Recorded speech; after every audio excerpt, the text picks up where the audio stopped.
Allah sarki rayuwa. Wai joni huɗum sukaku ɗum gete en goni to nder majjum.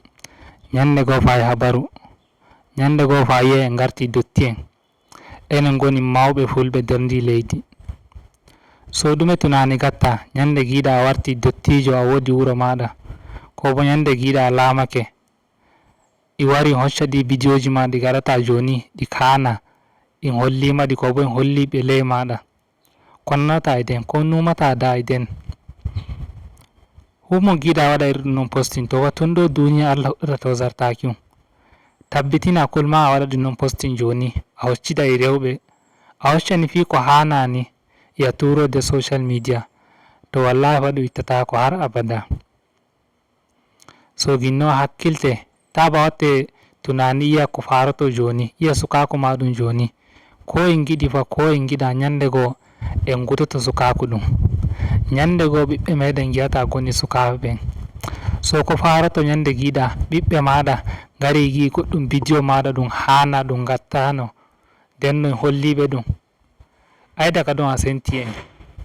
So ginno kowa ma to wodi niya fuɗɗuki ira ɗin non bidiyoji ɗi boɗa hoccuduki rewɓe, hoccongol hana, to wallahi ta huɗɗama, gonɗo to nder bo yawna masala ma.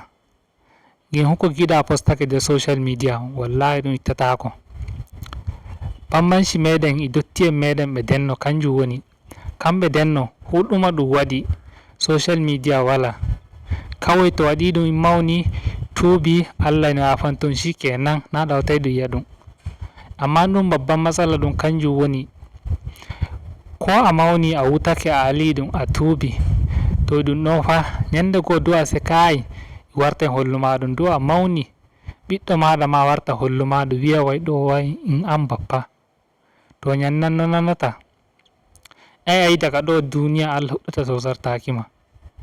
So en kakkilte, wallahi social media ɗum no giyete en pijira, wallahi ɗum resante fi ko a sekayi ɗum, fo ɗum noma sentuɗum ɗum a sekayi.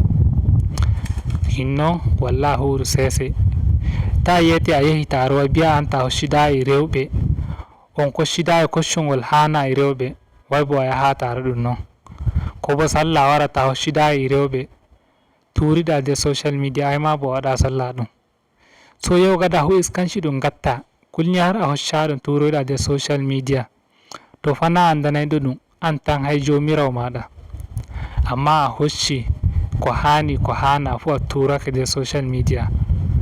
So ɗum social media ɗum giɗa wallahi ɗum wartante babban matsala ɗo yeso. En kakkilte, ɗo to giyeten fa nyande goo enen gonata mawɓe nder ndi leydi, enen gonata laamiɓe, ɓe laamiɓe giyeten hu joni, hu ko ɓe gatta joni nyande goo ɓe gutoto, enen sukaɓe enen min gartata laamiɓe nder ndi leydi ni. So no watta wi'a a warti laamiɗo, ɗi waɗa ka hoccuki fi ko gaɗɗano ko gonɗa suka, ɗin holla ɓe ley maɗa, no watta ɓe gerdo e maɗa. Kamma bo tabbas a yiɗata ɓiɓɓe maɗa gaɗa goɗɗum fi ɗum ko gaɗɗa. So huko a yiɗa ɓiɗɗo maɗa waɗa, to tabbitin amma daga joni a waɗata ɗum. Gin to na non huko gaɗɗa joni wallahi Allah ma alta haqqi, hay to ɓiɗɗo maɗa wari e wadi e muɗum, ko bo kamma wadi woɓɓe, e lokaci ɗum a yiɗata o waɗa ɗum. Social media en kutinirɗum koye wojje taimakotirki koye meɗen, hokkidirki koye men shawarwariji, maguki matsaloliji meɗen, kanjum ko woni ampani social media ɗum no gatten. In banda majjum min mi yi'a goɗɗum fu ampani ɗum ɗum wodi. Allah yara pulaku yeso.